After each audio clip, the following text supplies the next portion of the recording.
No, no, we'll just, she'll repeat the question again afterwards. Okay. But Abhi, since we're doing it, so let's complete it. Okay. That only in still, and for that stillness, if you remember Vidya and Avidya, what is Vidya? Vidya is when we are able to reach the higher levels of oneness and unity. What is there in the unity? There is luminosity, there is immobility, luminosity, immobility, and vastness. Right? To get into luminosity, immobility, and vastness, we have to reach Vidya. And it is through Vidya that the higher minds will trickle into our mind. So that is the way of withdrawal, and the other is the way of going into the multiplicity. What were the two terms we used yesterday? Withdrawal and who will be able to tell? I think we'll have to wait for Attachment Sarita. and detachment. Where's Sangeeta? Exactly. We'll have to wait for Sarita to come. Yeah. No, it's We will wait for somebody to come up with it. There was a method of withdrawal, and there was a method in which there is a full one is working concentrated. on the avidya. I'm forgetting that one term that I had used yesterday, but it is working on vidya, not running away from vidya, but working in the multiplicity, right? So Sarita has not come yet. withdrawalment. It was a process of enlargement. Yes, withdrawal and enlargement, becoming vaster and vaster by actually working on the multiplicity, which is avidya. So by both the processes, the process of withdrawal, or you can call it meditation, or going into the oneness of vidya, and then coming back to the multiplicity with that light, and working on the multiplicity and enlarging ourselves. Right?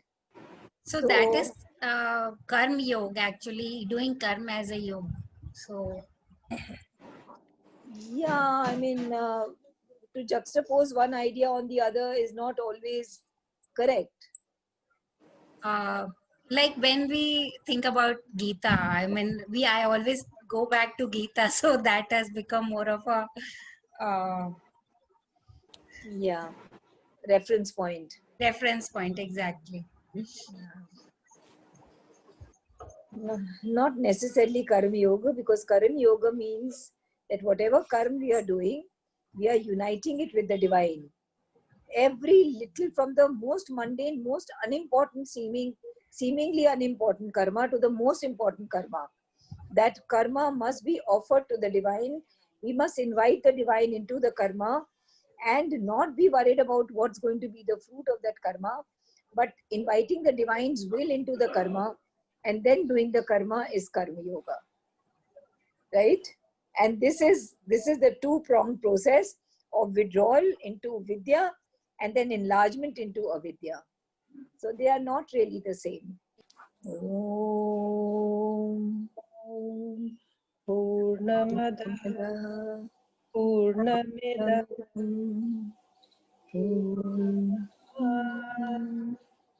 Purnamudachyate Purnasya Purnamadaya Purnameva Shishyate.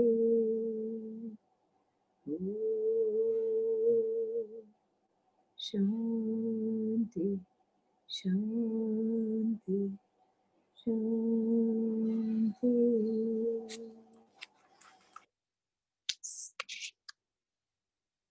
So yesterday we did the law of the truth, and today we're going to be doing, we understood yesterday that the mind likes to use forms and symbols, and that is the way it would like to reach the truth, because it does not have the capacity to reach the truth directly.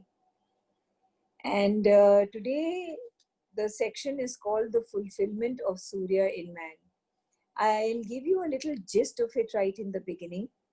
Just as the earlier section, the law of the truth, was briefly discussed there, but it was actually from the triple status of the supermind, a chapter in the Life Divine. Similarly, this section, the fulfillment of Surya in man, comes, the subject matter is from the chapter in Life Divine, which is called Supermind as Creator. It's a much larger chapter. In this chapter, in this section rather, two movements have been discussed. And the two movements are, the first is a movement of dispersal. From above, when the light comes down, it gets dispersed. The first movement is of dispersal. And the second movement is of reassembly, when it gets reassembled.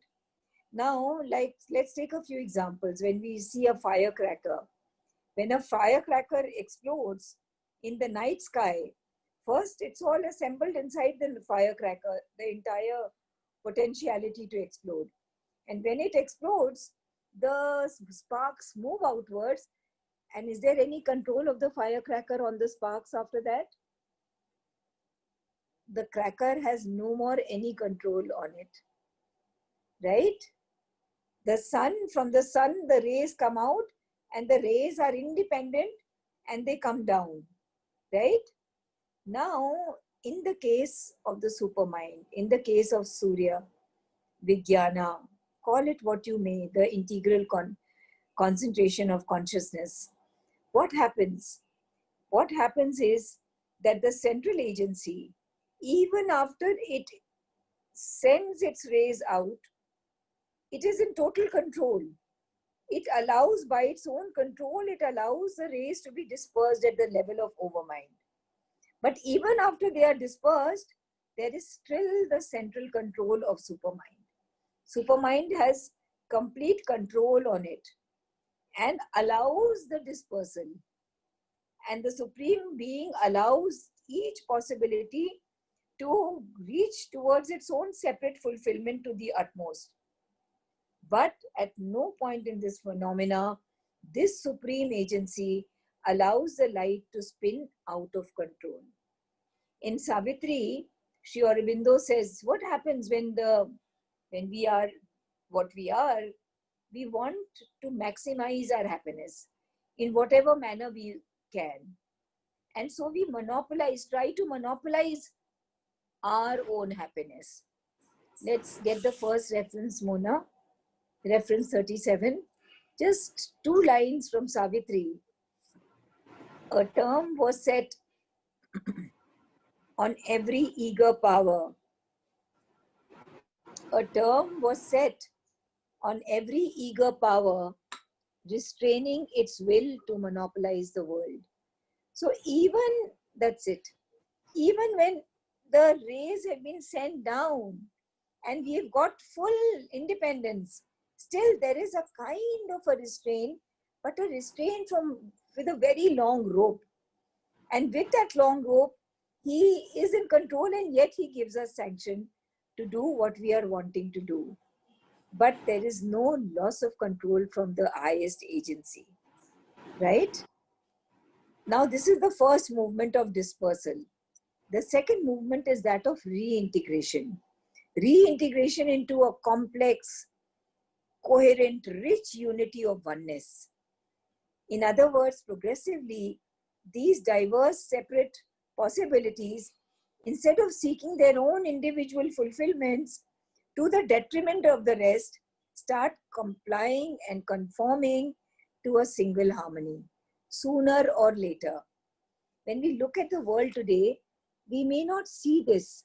We may not be able to see that we are actually complying and conforming to one single harmony, moving towards one single goal, because the multiplicity is such.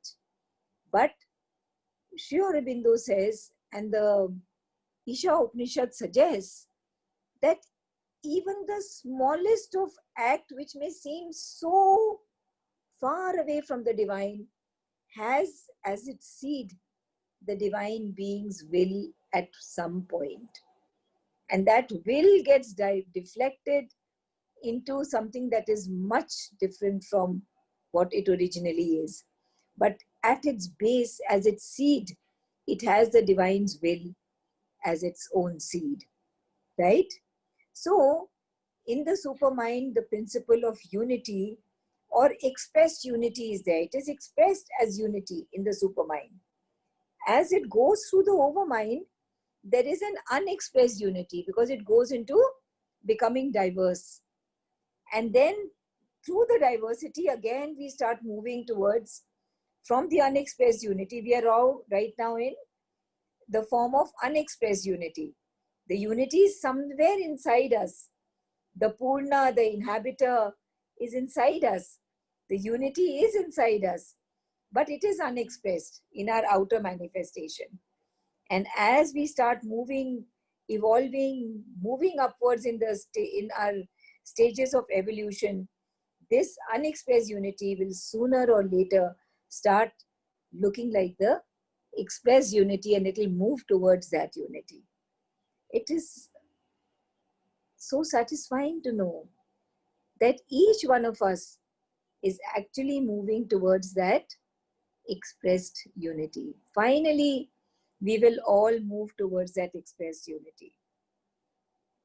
Now, the following paragraph reiterates this truth, which is frequently emphasized by Sri Aurobindo, that even a partial statement in the multiplicity, even in the most partial, seemingly false statement of the multiplicity, inside that lingers the seed of the truth of the supermind, from where it has actually emerged to begin with, right? So we can ascribe all that we do. Finally, we can join the thread to the divine. And when we do that, you know how it helps us? It helps us to become more and more conscious in our future actions. That since it's coming from there, let me walk back that tread. Let me tread on that track from where it has come. Let me invite the divine will that it flows through me without any refraction, without any deflection of the mind. Because it's a mind which deflects. Where does the evil begin from? We had talked about it. Where does the falsehood begin from? It begins from the mind, from the human. There is no error, no falsehood in an animal. It does exactly as its nature has been built to do. There is no falsehood when a fox kills a lamb to eat. It's following its nature. But the falsehood, the Duritani, we discussed Duritani. Duritani is the circuitous path, the path that takes us away from the divine. Through the longer path, we go to the divine. Instead of the Rijutani, the straight path. When does that happen? When the mind, when it makes a mistake, by mistake, it doesn't matter. But when the mind justifies the mistake, insists on continuing to make that mistake, that is the time evil occurs. That is the beginning point of sin, evil, falsehood, Duritani. When the mind justifies an error and continues to do it after justifying it and insists on doing it, that is the time Duritani or evil or error or falsehood actually happens or begins. Now we shall read the text. I have a question. Yes. What we explained Yes. Yeah, sure. just now. Yes, Yogesh. We always talk about the divine will and we talk about the divine sanction. yes. We've always understood that what comes from the divine is absolutely the right, which is the will, but the Yes. interpretation of when we are separate from him, which is what you explained right now, is where the sanction is. Now, Yes. if we take it to the origin, that for a person who's aspiring to be one with the will, when we invoke him in every action, which is the movement from down to above, Yes. itself enable the two to be the same. That means that if for every smallest of event also, smallest of action, individuals who are aware of him and they invoke him, won't the two then become the same? The will, the divine will and the divine sanction, won't it converge in that scenario with what you're explaining right now? Sooner or later, yes. But we can't imagine, even by our most,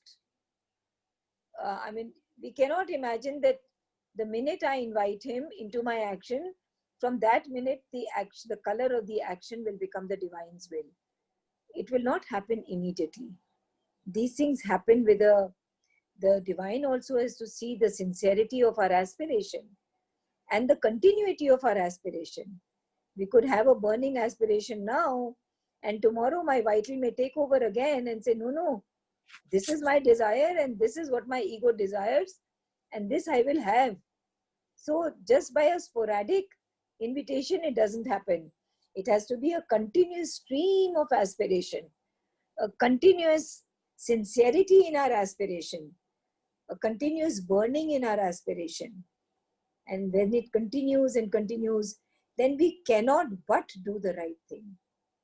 Then we will not be able to do the thing which is false or evil. I hope your question has been answered. Yes, that makes sense. Yeah. Okay. Yeah. Yes. So we'll start reading now. Nevertheless, even in our ordinary action, there is the beginning, or at least the seed of the truth, which must liberate us. Nevertheless, even in our ordinary action, as I said earlier, even in our ordinary action, there is the beginning, or at least the seed of the truth, which must liberate us. Behind every act and perception, there is an intuition, a truth, which, if it is continually falsified in the form, yet preserves itself in the essence and works to lead us by increasing light and largeness to truth in the manifestation. So, in spite of the distorting effect of the mind, even our ordinary actions actually begin with a certain core truth. This core truth has the potentiality to take us to the whole truth. Behind or supporting it, every action of ours has that certain core of the truth behind it, which can lead us to the integral truth, which means that it has the potentiality, every action has the potentiality to liberate us. And this core is actually an intuitive act, a perception which remains intact even if it is continually falsified by our surface limitations of the dividing mind which are imposed on us. And ultimately, this intuition leads us, as quoting from here, this intuition will lead us by increasing light and largeness to truth in the manifestation. Why? Because it has infinite resilience in it. It has infinite capacity to recover quickly from its difficulties and move forward. Should I read ahead if this line is clear? Behind all this travail of differentiation and division, there is an insistent unifying tendency which is also continually falsified in the separate result, but yet leads persistently towards our eventual integrality in knowledge, in being, and in will. I'll read the sentence again. Behind all this travail of differentiation and division, there is an insistent unifying tendency, which is also continually falsified in the separate result, but yet leads persistently towards our eventual integrality in knowledge, in being, in will. Here, this word is very interesting, travail. So travail actually means hard labor. And there's a great author in English called Aldous Huxley. And he said, very interesting, he said that every word in English dictionary, mostly all words in English dictionary, which have anything to do with work, will always have a connotation of drudgery, resentment, unwillingness, just such as the word task. I have a task to do. Now it immediately makes us feel, oh Lord, I have a task to do. Or labor, I have some labor to do. Travail. Why is this so? Why has the English dictionary used such a connotation for work? Because our physical body, the nature of our physical body is tamas. Whenever the physical body has to do anything, even the exercise in the morning, it is like a travail. It is like a drudgery. One has to push oneself out of the bed and do it. So, I mean, I just felt like sharing this little bit of English language and the physical tamas in us, inertia in us. And so, coming back. So, even when things are going in the contrary direction, in our limited perception, yet, if seen from the total perspective, they are moving in a God-willed direction. Even if it is taking the duritani, even if it is taking the circuitous path, it is actually moving towards the God-willed oneness. In spite of all the complications and the hardships that prevail in our world, there remains a compelling tendency towards unity. There is inside each one of us a compelling tendency which may find its root in our surface being and in our surface actions, or may not find it. Even if this root of unity that is there within us is continuously falsified because we may be striving for separate results in our own separateness, with our own ego and our own desire, yet inexorably, it is impossible to prevent it, and undeterredly, this will move towards integrality in knowledge, in being, in will, and in the mind, body, and the vital being. Finally, we will move towards that oneness. I hope it's clear, so I can move ahead. Just one more point on this one. Yes, Yogesh. It says that for people who are not even inclined, who in the physical space are not even working consciously towards achieving oneness, there is an inherent soul spirit which is helping them, and in a longer path, it will still take them to the path of oneness. So is the corollary obvious that for people who are consciously working towards this, the divine would be more than happy and would be so much more encouraging and so much more easier for the path of true spiritual aspirants, because they're actually working, striving, thinking, wanting him? Okay, so all depends on what you mean by easier. Now, the divine is equally inviting the one who's taking the long path through evil and the person who's collaborating consciously with the divine. The divine is equally helping both of us.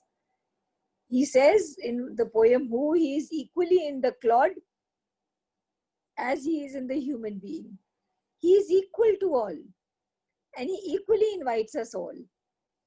And nowhere does he say that the person who's taking this path consciously, the path will be easier. The path, as I said yesterday, what is the law of karma?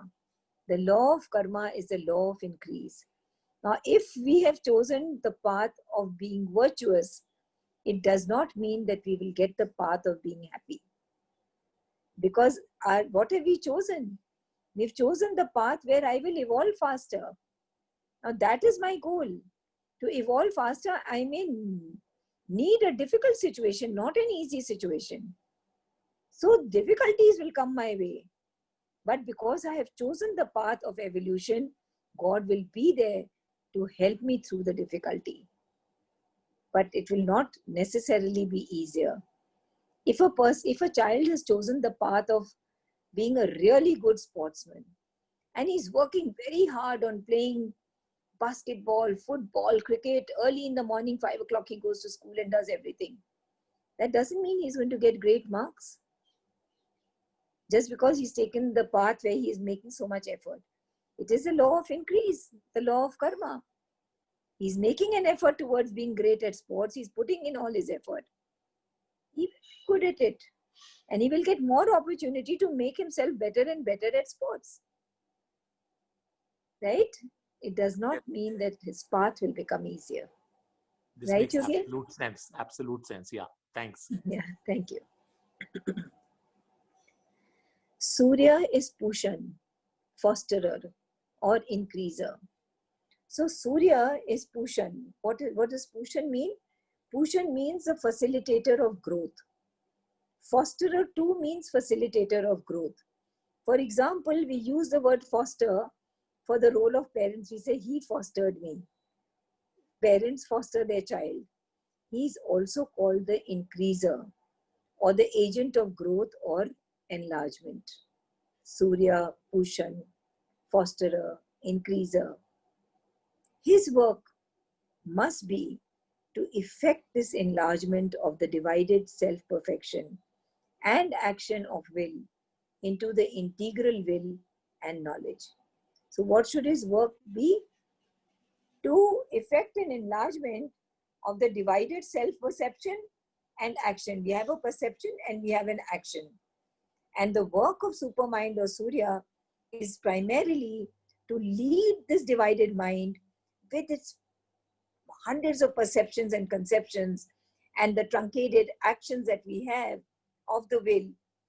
The work of Surya is to take this will towards an enlargement or widening and integrality, which actually subsumes and takes all the various perceptions and actions and will and pursuit of separate results into one inclusive embrace. This is the work of Surya. Right now, we are all divided personalities. There are so many things we are doing with with such a divided mind. The mind is not included all into one whole oneness. And the work of Surya, when we invoke Surya, and when we invoke Agni to invoke Surya, then Surya will come forth. Surya means supermind, Vijnana, integral concentration of consciousness. That he will come forward and integrate all the divided strands of our consciousness. Remember, once I had said that our consciousness is like a knot with many, many threads. And each one of the threads is part of many knots which are knotted together in one great knot. Now, all these knots have to be straightened out and then we join together as one whole without a knot. And that is the work of Surya. He is soul seer and replacing other forms of knowledge by his unifying vision enables us to arrive finally at oneness. So the supermind or Surya is the only viewer of totality. He views the totality in toto and he replaces other partial and truncated forms of knowledge by his unifying vision and reaches a oneness which is a harmonious complexity. That intuitive vision of the totality, of one in all and all in one, becomes the ordainer of the right law of action in us, the law of the truth. I'll read this again. That intuitive vision of the totality, of one in all and all in one, becomes the ordainer of the right law of action in us, the law of the truth. Since the supermind alone has that intuitive vision of being and the becoming of the manifestation. Since the supermind alone has the intuitive vision of the presence of Satchidananda in all and all in Satchidananda, therefore, supermind alone becomes the one who allows or sends forth the law of the truth. What is the law of the truth? The dharma. What is the dharma? The divine's will. Let us remember forever the law of the truth. Whenever these terms are used by Sri Aurobindo, they mean law of the truth is dharma. And what is the dharma? The divine's will. Remind me and we'll talk about the bottom line of the Gita somewhere after when it comes to us. So, which is the right law of action or dharma in us? And it is for this reason that the seer Yagyavalkya invokes Surya to first remove the golden lid of the overmind. Because the golden lid, Hiranmayena Patrena, is what is blocking that oneness, that vision of the oneness. We have not read the verses today, so let us just read the verses today. Reference 38.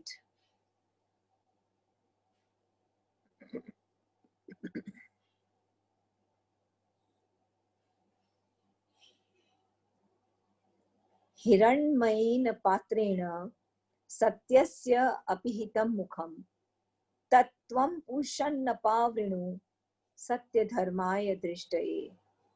The face of truth is covered with a brilliant golden lid. That do thou remove, O fosterer, for the law of the truth for sight. And then the seer prays to Surya or Supermind to draw together all his rays of light, rays of dharma or rays of his divine will, such that we may behold that light. And in that vision, we would be able to get the highest self-knowledge that the Purusha there and there, he am I. Pushanne karsheyam surya prajapatya vyuha rashmin samum tejo yatte rupam kalyantamam tatte pashyami yo savasau purusha sohamasmi yo savasau purusha sohamasmi. O fosterer, O soul seer, O ordainer, O illumining sun, O power of the Father of creatures, marshal thy rays, draw together thy light, the luster which is thy most blessed form. I think this is incomplete. Thy luster, the luster which is thy most blessed form of all, that in thee I behold, the Purusha, there and there, he am I. So, because we know that the supermind, because Rishi Yagyavalkya knows that the supermind alone has that intuitive vision of being and becoming. And he is the ordainer that the law of the right law, the dharma, may be seen by us. That is why he invokes Surya. And that is why we too must be able to invoke Surya. And when we did the mantra of Agni, we remember that the Rishi who saw that mantra, Om Agnim Ire Purohitam Yagyasya Devam Ritwijam Hotaram. Hotaram is the caller. And we know that it is Agni who knows how to call. So it is so important for us to go to Agni, because Agni will be able to call Surya in the right manner, in the right vidhi. So it is important to not try and bypass Agni, but to invoke Agni and ask Agni to invoke Surya, to invoke the supermind, to invoke Vijnana, to invoke the integral concentration of consciousness. For Surya is Yama, the ordainer or controller who assures the law, the dharma. Now when we speak of the Mahabharata, we always say, yeah, we are done with this for the time being. We speak of Yudhishthir or Dharmaraj being the son of Yamaraj, or the son of Dharma, the Lord of Dharma. Yudhishthir is called Dharmaraj because he is son of Yama, and Yama is the Lord of Dharma. Here Sri Aurobindo clarifies that Yama is the Lord of Dharma, and the Lord of Dharma is none other than Surya or Supermind itself. Yama or Surya determines and controls the establishment of truth or the divine's will or dharma in this manifestation. Who ordains it? Surya or Supermind ordains the establishment of the divine's will in the manifestation. So who do we have to invoke? We have to invoke Agni and ask Agni to invoke the Surya. And then let Surya, with its intuitive powers, actually percolate through our being as we rise higher and higher and higher in our evolution. Yes? You're saying Yama is Lord of Dharma, which is Surya himself. Yes. And if Yudhishthir was the son of Yama, so Karan was the son of Surya, no? But that Surya was the actual physical Surya. So not this Surya, okay. I don't know, Mine. I've really not studied the Mahabharata and correlated the two. Okay, okay. You know, here I have used Yudhishthir, I have juxtaposed Yudhishthir Dharmaraj into it because they said clearly, Sri Aurobindo said that Surya is Yama.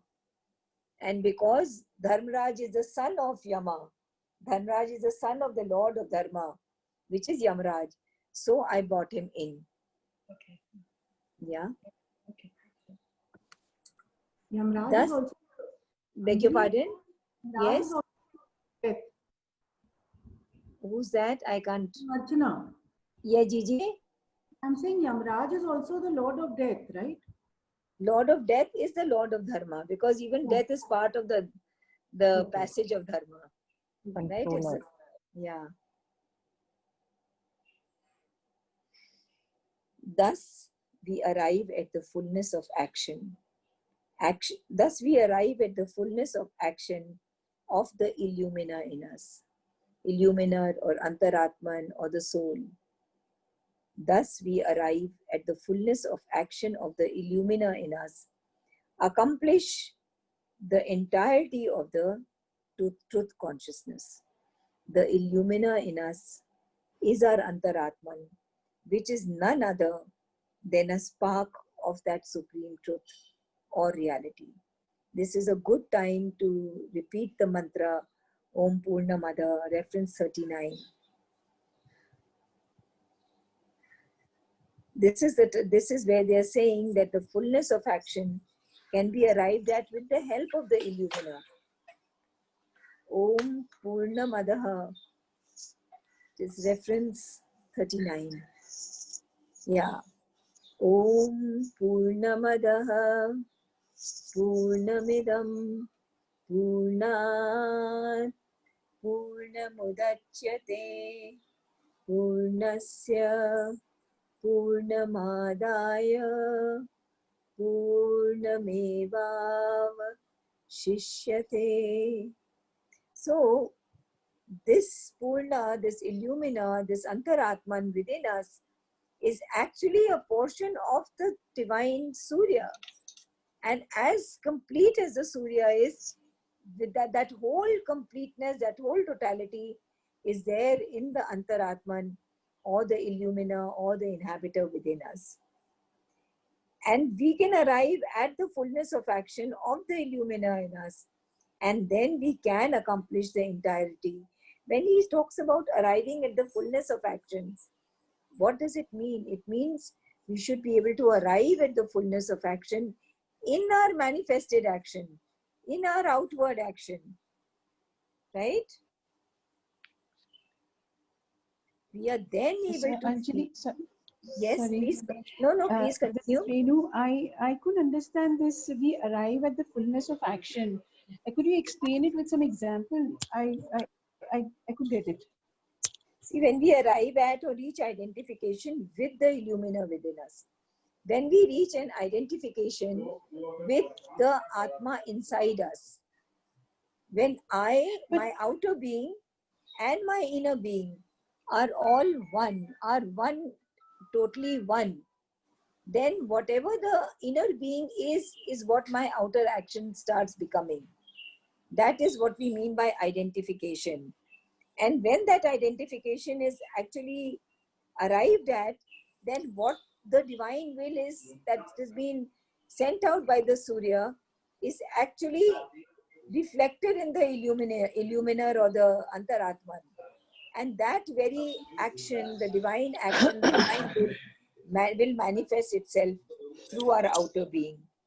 Then we may reach the stage where the entire truth consciousness of the being and the becoming will begin to manifest through us.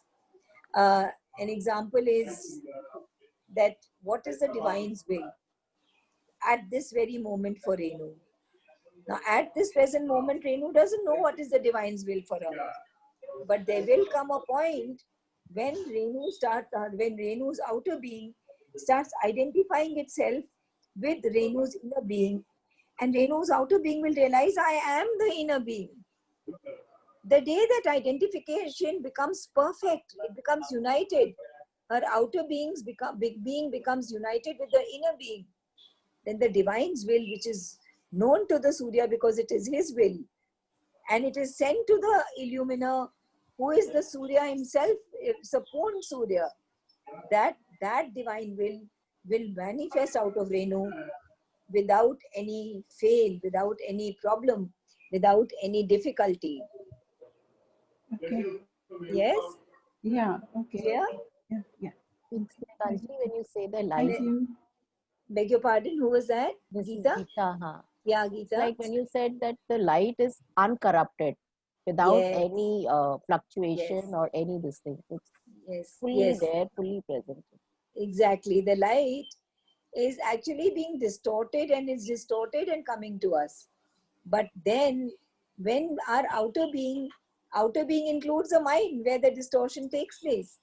When the mind, the vital, the physical, all become pure, completely pure instruments of the inner will, of the divine's will inside, then the divine's will just flow out of the outer being, because the outer being has become a clear channel and there will be no distortion of that light.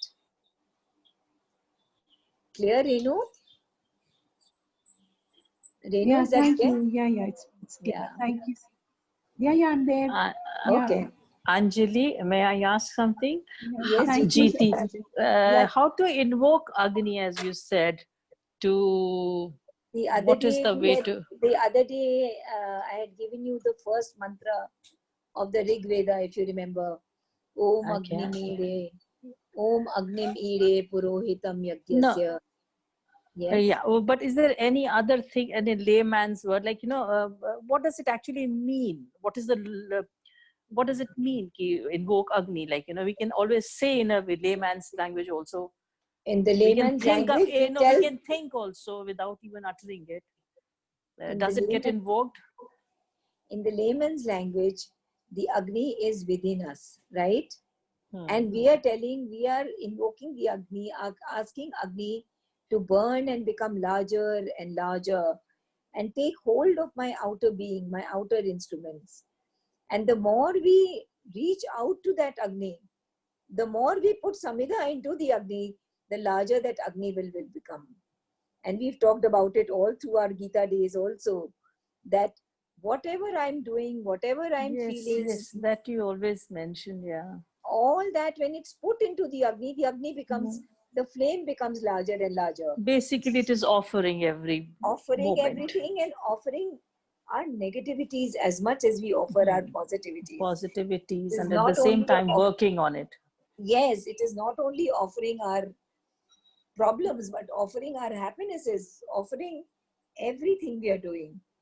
Offering most of all our negative emotions, our negative propensities, with a intent that I want to change it. It's very difficult because we are human beings who are we are creatures of habit, and by habit I want more. When I want more, that time the desire to possess is so much greater than my desire, my aspiration to grow. It's like this to let me possess, but to be able to give it up at that moment and say, let thy will be done. I don't want my will to happen. I want your will to happen. To be able to invite that will at all times. That to is, be able to invite that will. yeah, that will. What is thy will? Thy will. Let thy will be done, not mine. Right? Okay, yeah. Thank you. Thank you. Thank you. We are then able to see that all that is contained in the being of Surya, in the Vijnana, which builds, we are then able to see that all that is contained in the being of Surya, in the Vijnana, which builds up the worlds, is becoming of existence, in the one existence, and one Lord of all becoming, the Purusha Satchidananda.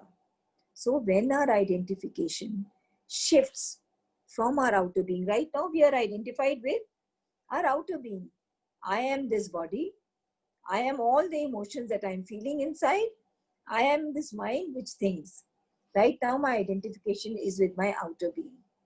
But when our identification shifts from our outer being and we start identifying ourselves integrally with the illuminer or inhabitor or antaratman within, then we are able to see that Surya or Vijnana or supermind contains within it all that becomes, all this multiplicity that we see around us, all these different creatures, different becomings, all that is contained within Surya, all that is within that one supermind. He has become all this. All that is manifested in the worlds, he has become. Then we realize that all this manifestation is within the cosmic presence of that one existence. He has become the cosmos. That Purusha, that all individual existences are actually within him. And he is the continent. Continent means he is the container of all this. It is his cosmic presence. There are four realizations of the Bhagavad Gita. We can show the reference 40. It's a good time to just again remember. It's actually not 5, it is 4, because C and D are 1 only. So the first realization is C and D are 1 only. We can remove D and make right. E will become D. E will become D.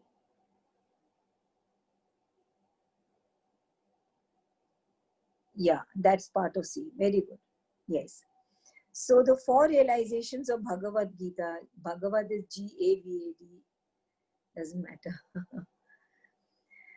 The immortal self, there is an immortal self within us. We keep talking of the inhabitor, the illuminer, the antaratman.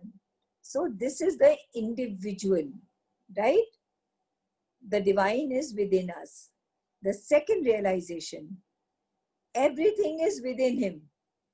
This is the cosmic realization, that all this that we see, this entire multiplicity, is within him. He is the container, he is the continent, and this is his cosmic form. Third, he is in everything. He has become all this, and when he became all this, he became other than himself, right? Annasya Chittam. And then he entered into it in his perfect form. And that is his immanent self. He is in everything. He is everything. Vasudeva Sarvam Iti Sa Mahatma Sudurlabha. And the fourth realization is he is all this and he is beyond all this too. He is the transcendent. I just thought that we would just remember these 4 realizations at this point. Is it clear? Okay, we'll continue. All becoming is born in the being who himself exceeds all becomings and is their Lord Prajapati. In the Bhagavad Gita, Sri Krishna says, I am in all, but all are not in me. I am in all, I have become all, I have entered into all, I have permeated all, yet I am more than them.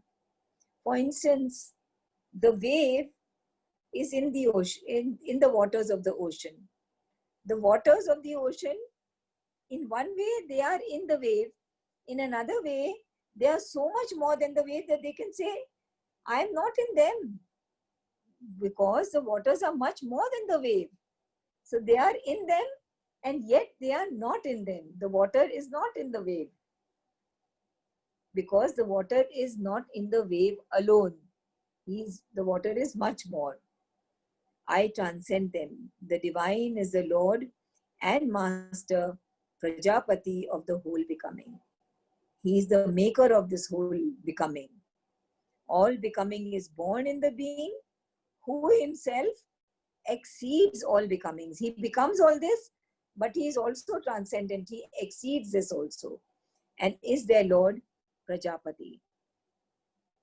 By the revelation of the vision of Surya, the true knowledge is formed. It is when Surya grants to us the way of seeing that true knowledge is born to us. When Surya will give to us the way of seeing. Right now we are seeing our limited eyes, which is being perceived by our limited mind. We are not going to be able to see the true knowledge of the Surya. It is only when Surya will grant to us the way of seeing that the true knowledge will be born in us. In this formation, the Upanishad indicates two successive actions. This we had talked about in the beginning when I told you I'm giving you a gist of this. In this formation, the Upanishad indicates two successive actions. First, there is an arrangement or marshalling of the rays of Surya. That is to say, the truths concealed behind our concepts and percepts are brought out by separate intuitions of the image and the essence of the image and arranged in their true relations to each other. This is the first movement. So we arrive at totalities of intuitive knowledge and can finally go beyond to unity. This is the second movement. This is the drawing together of the light of Surya. So in this formation, the Upanishad indicates two successive actions. Remember when we gave the example of the firecracker? When the firecracker, before it is burned, it has all of it in an expressed unity inside it, all the potentiality. When we burn the firecracker, then those sparks come out of it into an unexpressed, they just become diverse. And there is no control of the firecracker on what is being emitted out of it, right?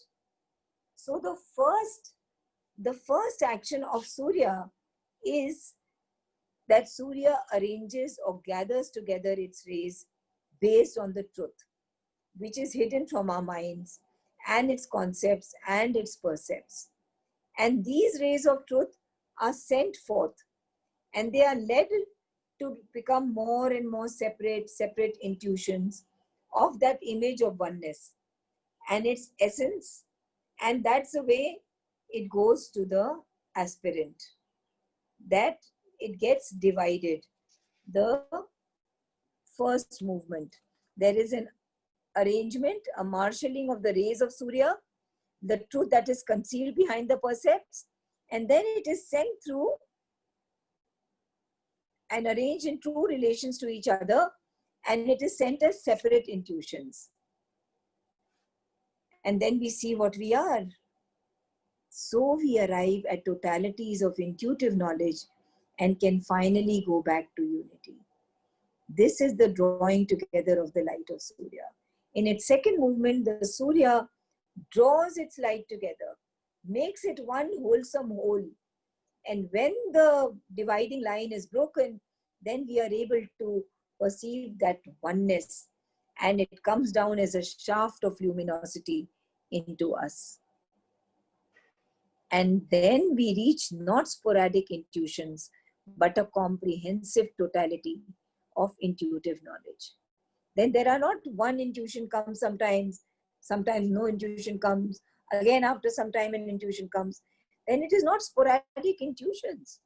Then we reach a totality of intuitive knowledge, like a shaft of light, which finally leads us to experiencing unity and not only experiencing unity, but realizing unity in our very consciousness.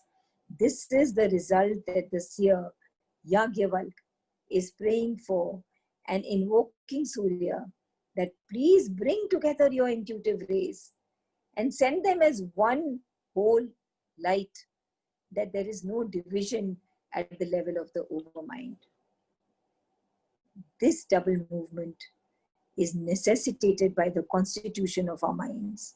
See, now they've explained very beautifully why does he send separate rays which are divided by the overmind.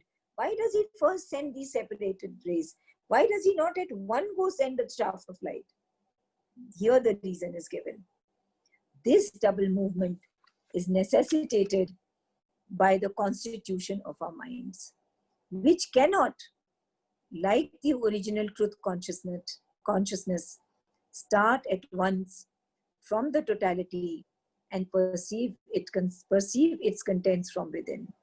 The reason for these successive movements is explained by the way our minds are made. Our minds, which are very unlike the truth consciousness. Why? Because the truth consciousness always starts from a totality, starts from a oneness, and then it chooses to divide itself. But on the other hand, the mind can hardly conceive oneness. The mind can only see separates. And when the mind sees separates, it feels very comfortable because that's the way the mind is structured. And from the separates, it tries to build together a oneness. Look at our own minds. Are we able to see this entire world as one whole unit? We are not able to do that. Our minds have been made in such a manner, and we have not been educated to see that oneness the way the oneness really is. There is actually only one consciousness. Now that one consciousness is vibrating with less vibration, so it becomes a table. It has a different vibration, so it becomes a glass of water, and it becomes water. It vibrates differently, so it becomes an Anjali. It is only one consciousness. But we have learned to see this one consciousness as difference, as many difference.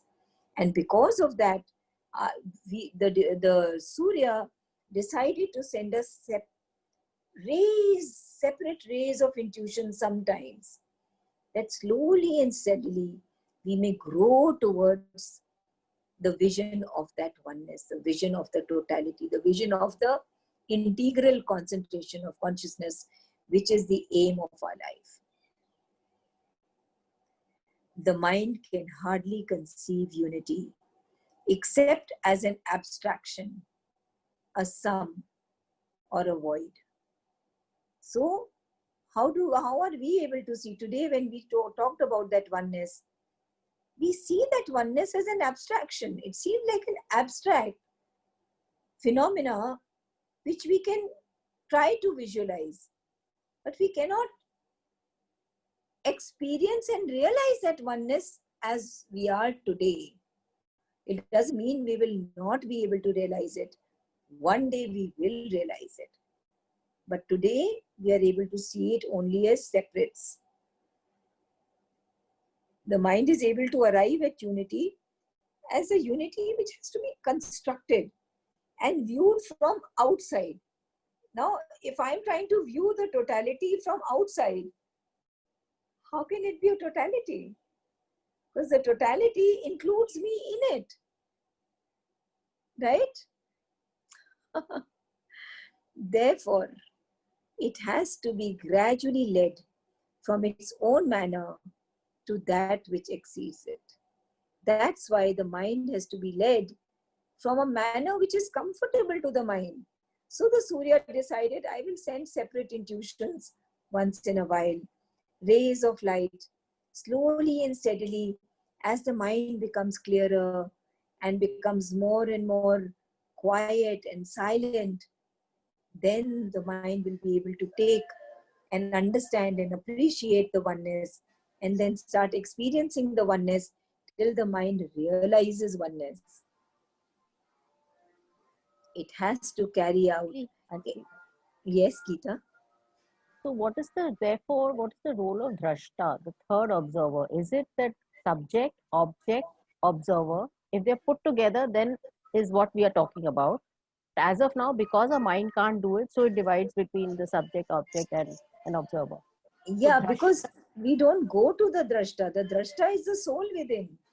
so therefore, then that's an observer, not an Yes. experiencer. Oh, the soul is the experiencer. The work of the soul Yeah. is to collect the experiences. But then it is an observer. Then what is it doing? It is observing till it becomes the observation itself. The That is observer is observing, but when it is observing, the drashta is separate from the what it's observing. correct. But one day it will reach that point, what Sri Aurobindo calls knowledge by identity, when the drashta and what is being seen are not two anymore. The drashta has become that what it is looking at. They become one. Sri Aurobindo says that's the highest knowledge. When I and what I'm observing have become one, because we are one. That's what this is all referring to. Yeah. When we realize that there is only one, not only experience it, but realizing it. Realizing it means that there is no shift from it ever. An experience comes and goes. But realization stabilizes it. Thank you. It has to carry out its own characteristic action of arrangement, but with the help and by the operation of the higher faculty. No longer arbitrarily, but following the very action of the truth of existence itself. So initially, the mind has to work in its own accustomed way of thinking, acting, which is arrangement. What is the method of the mind? It picks up pieces of information and then it arranges them in some kind of an order which it is comfortable with, right? However, even its familiar way of working has to be tempered by a higher faculty, which is presumably intuition. जब तक intuition नहीं आता, then a higher faculty, a less higher faculty, may be going to a mind which becomes a more silent mind, a very stable, clear mind, where intuition might be able to just reflect on that mind till we are not able to reach, because intuition is a very high stage of development. And it is not arbitrary or random. It is influenced. See, intuition is not arbitrary. It is not random. It is influenced by the very action of truth, by the very action of supermind. That is where intuition comes from the highest source. So even till we are not able to reach intuition, and this I'm adding of my own, one has to work on the mind to let the mind reach levels of silence, levels of calmness, silence, because it is only in silence that light will be able to reflect without distortion. Right? Anjali, what does arbitrarily mean out here? Arbitrary means without, randomly. अपने मन से, मेरे जो मर्जी है वो मैंने किया. afterwards, by thus gradually correcting it, the manner of its own characteristic action, it means a mind, can succeed in reversing that characteristic action itself and learn to proceed from the whole to the contents instead of proceeding from parts mistaken for entities to an apparent whole, which is still a part and still mistaken for an entity. So here the footnote says, there are really no parts, existence being indivisible. There is only one existence. We are seeing it in parts because that's the way our mind is made. Gradually, through a process of self-correction, the mind can come out of the grip of its present action, or rather its present limitation, and can succeed to the other way of thinking, which is a reversal of the earlier kind of action. The first kind of action is when it says, I can see difference, I can see differences, I can see different parts, and now I will try and assemble them together into one whole.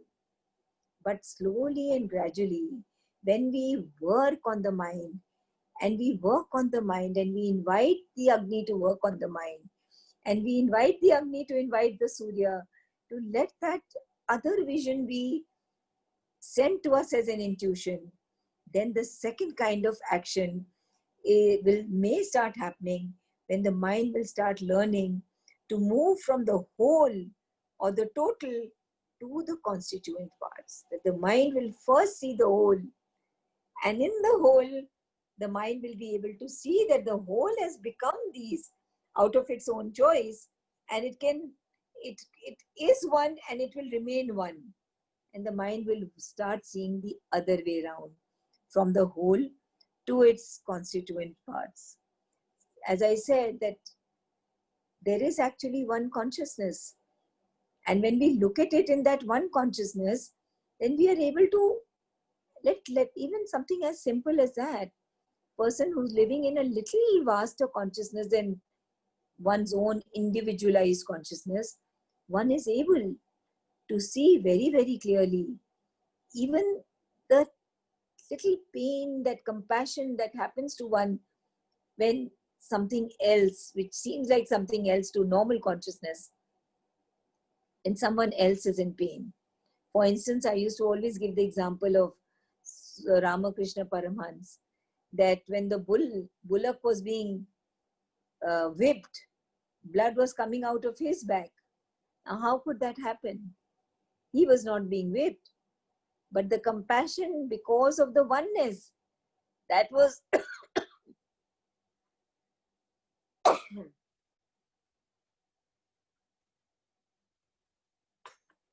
knowledge by identity. He had become one with the bullock. And when the bullock was being whipped, blood was coming out of his back because he had achieved the knowledge by identity. In other words, the mind understands only in terms of hierarchy of separate unities. Whereas for the truth consciousness, there is only one unity present in all the different parts. That brings us to the end of the session, of the passage that we are going to read today. We leave the last passage for tomorrow. The one existed. Yes. Anjali, this thing, what you have explained, this paragraph today, this is kind of now it's falling into place so beautifully.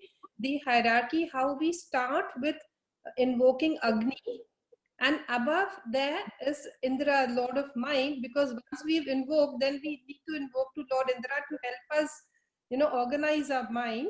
And then we go up to Lord Varuna, who to help us vasten our consciousness. Yes. And once we vasten our consciousness, Mitra comes in, which is the love and the harmony. So once we have the love and harmony inside us, then the Aryaman comes in, who's the effort to help us to reach that high.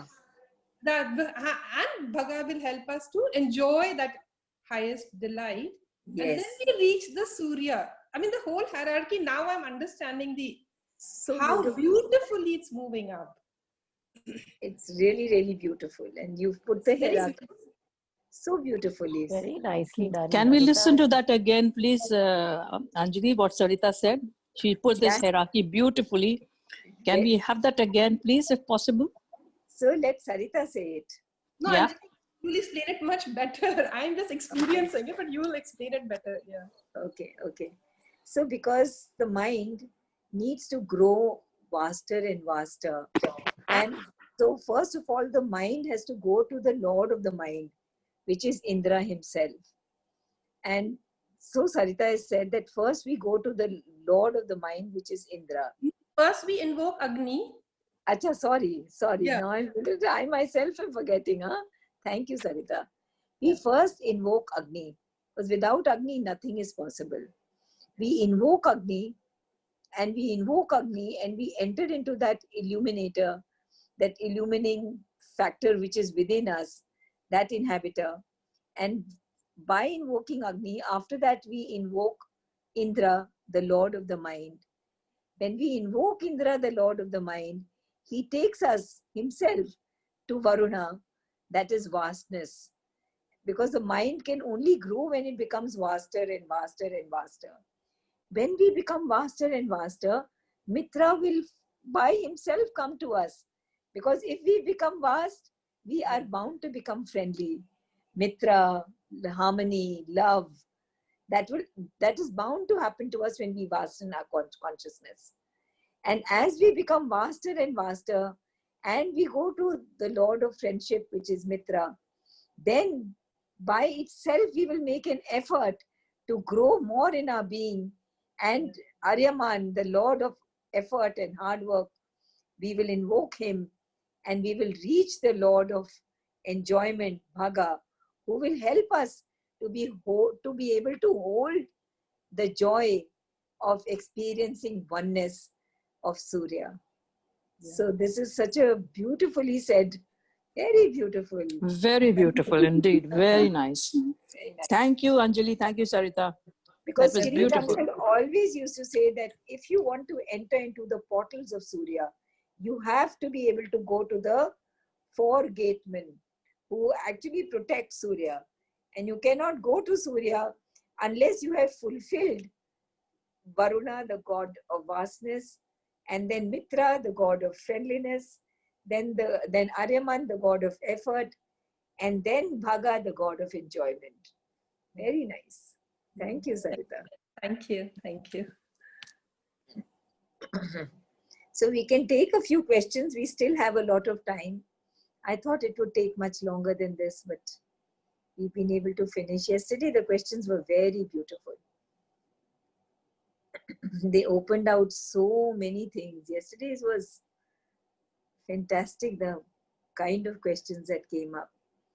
Anybody has any questions? Anjali, Pavranu means tear apart. Say that again. Does Pavranu is for tear apart, no? Tear apart. Apavranu. Yeah, tear apart. Pavranu is tear apart. Okay. Yeah. Any questions, Nisha? Yogesh, Jayanti, Manju, Renu, Aditi? I Can have a only- little question about invoking Agni, Anjali. Yes, Aditi. Basically, I was asking, the mantra that you did, that Rigved wala mantra, Huh. if we want to invoke Agni, is that a more effective way than just sitting and thinking and invoking from our own normal lay mind? What is important is we should do what really comes to us spontaneously. There should be no prescriptions ever. That's what I wanted to know. You should know all the things that can be done, Huh. but ultimately you should do what comes to you spontaneously, not as a prescription. I mean, there's no better way, or it's all depending No. on what comes from you. No, what comes spontaneously to Mm. you, naturally to you. Mm. But remembering Agni all the time is really important. Yeah. Any other questions? know, Anjali, this, one thing I wanted to ask you, Yeah. which is actually not related to this. So this in the Agmarshan mantra, does Yeah. Ritvam Satyam Chabidha, that mantra, and Na Nuna Masti No Swaha, both are Agmarshan mantra? No. Nanuna Mashti comes from the Agastya and Rishi Agastya and Acha, the Indra's colloquial. Kaloki. And Agmarshan mantra is from the Rig Veda, directly from the Rig Veda. It is the mantra which explains the process of becoming, how the Lord became. Okay, Right? thanks. Thank you. Thank you. Both are from the Rig Veda, but from different parts. Okay. Yeah. Any questions, Kay? Yeah, you know, this whole journey of evolving to a higher plane, which is what Yes. I explained today. If you see, you know, what we are doing is that today, if I'm experiencing difficult times or pain, and Yes. I want to evolve, there are two ways of looking at it. One is Yes. that I look at myself as a participant and I'm acting in a play. Two, you being the audience. The moment you evolve to the audience, then you're not identified with the play because you're actually seeing it. So that is step two. This whole evolution that you talk about, which links to the 3 E's you talked about, you know, evolving from Endurance to equanimity. equanimity to Ecstasy. finally ecstasy, right? And I was just thinking, how can ecstasy come in through extreme pain or difficult times, right? But if the perspective is that I am actually the audience and you actually evolve to that state rather than being the participant who's in the play, then obviously that's the only way it seems to be to become in the path of evolution, that you don't identify with what's actually happening, you become a drishta, right? Because the Okay. last part she said was bhaga, you know, in the evolution, you finally come to a state of enjoyment. And I was thinking, how can you enjoy pain, for example, right? But if you look at the 3 parts of evolution, from you being the person who's inflicted with maybe a disease and is suffering, to you actually being able to endure it, saying, look, actually it's happening to me, but there is more to me than this physical form, to finally being this evolved state where you're both. You are the spirit as well as the formation, as you said, you know, you're one and multiplicity, then maybe you can enjoy the whole thing and bhaga comes in. Bhaga. Otherwise, how can you enjoy difficult times? I mean, in this play, everything is enjoyable.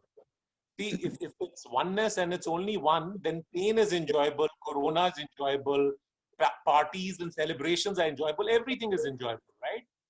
Because it's one law. Law of truth has to explain everything. So how Yes. can suffering also be ecstasy, right? I'm just trying to understand, when bhaga comes in, all of this is happening to somebody like Kirit uncle. He suffered and he had lots of physical trauma before he passed away. But if he was in the path of truth, in the plane of Vijnana, he was actually enjoying that also. He was. Yeah, I mean, I didn't hear, I don't want to go into it, but there were things that happened to him towards around 20 days before he, or maybe a month before he actually left his body.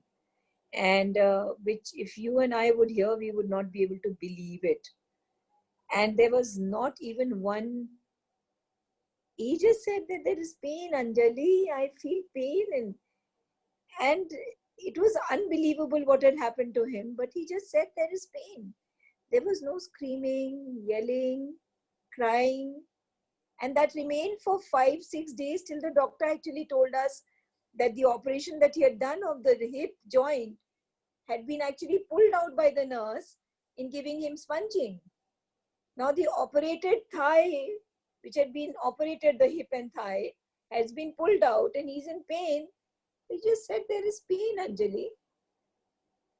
And we would say, uncle, if you do a little walking, it would be good. Then when the doctor finally came to see him after 5, 6, 7 days, he said it's been yanked out by the nurse who was sponging him.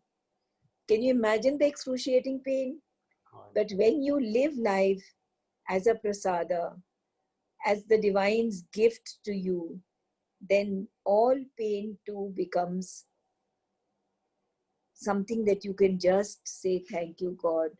There must be a reason why this has come. I offer to you the pain that I'm experiencing, and please let thy will be done through me.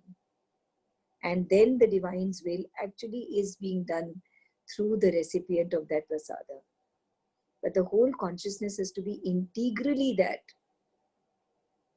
Right now we know mentally that we have to go through these 3 stages of endurance. We have to endure it, endure it, endure it. But when we endure it, we can endure it as a drashta, or we can endure it as a prasada, till we reach the point where there is no endurance. One is not enduring it anymore. There is a state of equanimity. As I told you in the, I think 2 days or 3 days back, that Sri Aurobindo, when his uric acid was so high, I don't know what the state of the mind becomes. When uric acid becomes so high, he was dictating Savitri. Kirit uncle, I remember, he had had a brain stroke, a stroke of the brain. And he was in ICU. 2 days later or 3 days later, my daughter came to see him. We were looking after him in Ahmedabad, in Gandhinagar. My daughter came to Gandhinagar to see him, and she was on his task force of the education ministry.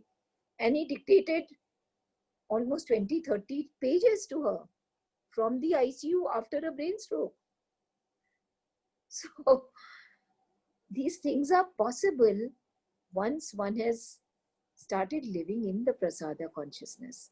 When one lives in the prasada consciousness, and the divine is just flowing through you. There is no separate you. There is no separate mind. It is the divine who is flowing through you. Absolutely. Yeah, makes sense. Yeah. Geeta was saying something. Geeta, you were saying something. Do you remember now? You forgot it.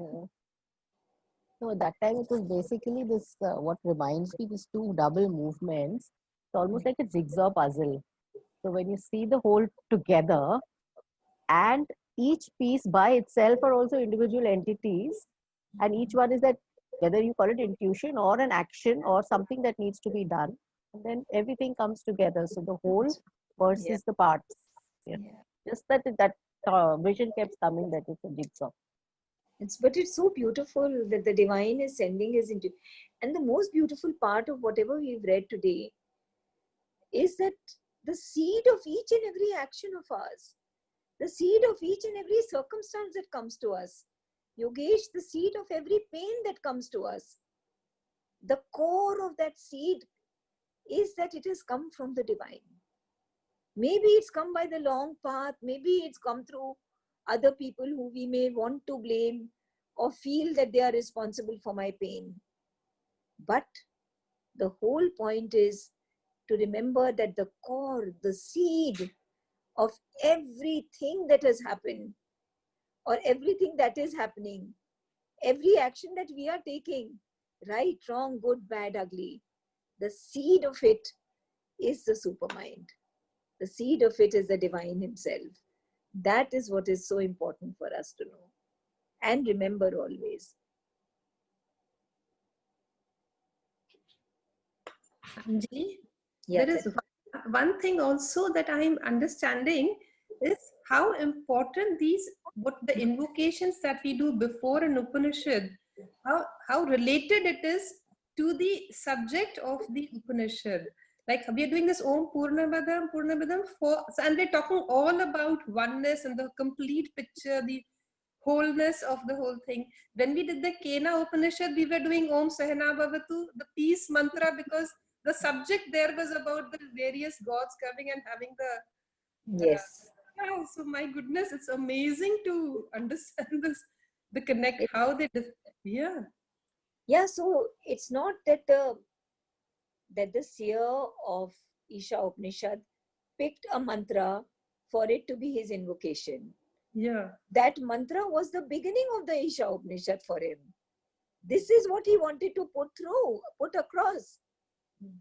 And what he wanted to put across, he was hearing it all. He heard that, and then he heard these 18 mantras. And what he heard, he memorized. What he memorized, he taught his students, who taught their students, who taught their students. Over centuries till the parchment came and it was finally noted down. Okay. Yeah, beautiful. This is really like, revelations here, so beautiful. Yes. Even Life Divine, every chapter of Sri Aurobindo's, he has brought in, he's begun every chapter with some mantra from the Vedas or the Upanishads. Oh, okay. To be able to tell us that this is what the contents are. Okay. Okay. All right. Thank you. In our explanation today, there were two parts where you brought in the Life Divine, and you said that this part of what we discussed today, there's a reference to it in the Life Divine. If you could please share in the WhatsApp group those references, it'll help us get greater insight based on those portions. I'd love to read that. But Life Divine, those chapters are very, very large, very long, and very difficult. So you want me to post the whole chapters? Or would you like to just go on Incarnate Word and try to read the chapters yourself? You want me to write the names of the chapters, is it? You referred to it, and it's always nice because after the sessions, you always share whatever you had referred to. So I was thinking that if you would share whatever you think would be relevant on the WhatsApp group, we could read that portion of Life Divine, which would be relevant to what we discussed. Okay, I'll write down the names of both the chapters on the Isha Upanishad group. Thanks. Yeah? Yeah. They are long chapters, and yeah, why not? One must go through. That would be beautiful if you go through them. We all should go through them. In fact, yesterday when I was going through those chapters, as always, my mind always goes to the same thing. We should do these chapters with our group. But Sarita, you don't note it down. Don't. But actually, we tried reading that first page of Life Divine in Pondicherry. It was going above my head. The whole thing was so difficult. Even I don't think I'm geared to be able so I'm not ready for it. Even I don't think I'm geared to be able to explain Life Divine. It's a different level altogether. Yes. Although the first chapter of Life Divine is easy. That I must say.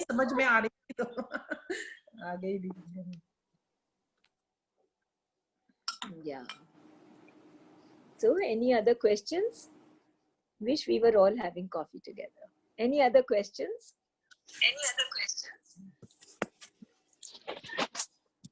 No? So, we can wrap up the session for today. Aditi, are you saying something? Yeah, please go ahead. No, I was just listening to you guys. Yeah. Okay. So I think we can wrap up with the mantra. Sarita, why don't you do the mantra? Okay.